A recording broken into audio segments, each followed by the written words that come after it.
Du côté de la Grande-Bretagne, le confinement est en place depuis hier, et cela pour 4 semaines. Le Royaume-Uni qui compte désormais 48 000 morts depuis le début de l'épidémie. Et pour tenter d'endiguer cette nouvelle vague épidémique, c'est la ville de Liverpool qui a décidé de mettre en place une expérience de dépistage inédite outre-Manche. Sur place, Mathieu Boisseau. Bonsoir Mathieu. Que vont devoir vivre les habitants de Liverpool ?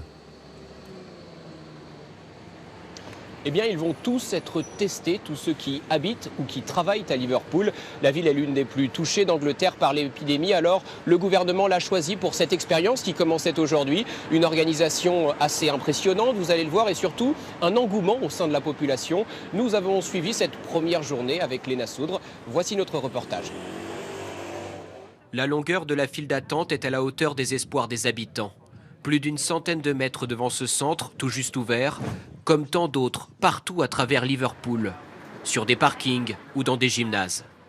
Les autorités veulent tester tout le monde et manifestement, tout le monde veut se faire tester.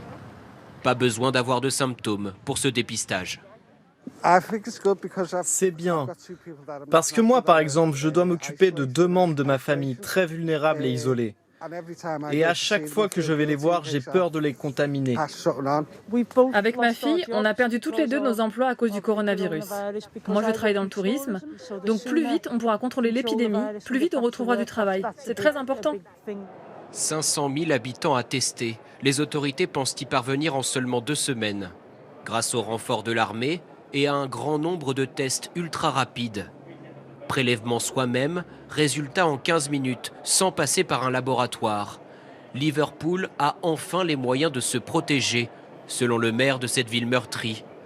Le mois dernier, il a perdu son frère, emporté par le Covid. Ça va nous aider à enfin identifier plus tôt tous ces gens qui ont le virus sans présenter de symptômes. Les estimations nous disent que 80% des personnes contaminées sont justement asymptomatiques. Les tests ne sont pas obligatoires. L'expérience ne fonctionnera donc que si la population se porte volontaire. Alors les figures de la ville s'investissent, comme le très populaire entraîneur de l'équipe de football, Jürgen Klopp. Que le combat contre le Covid commence. Faisons-nous tester. Si la campagne est un succès, le gouvernement anglais prévoit de l'étendre à tout le pays. Un immense défi logistique pour enfin contrôler l'épidémie.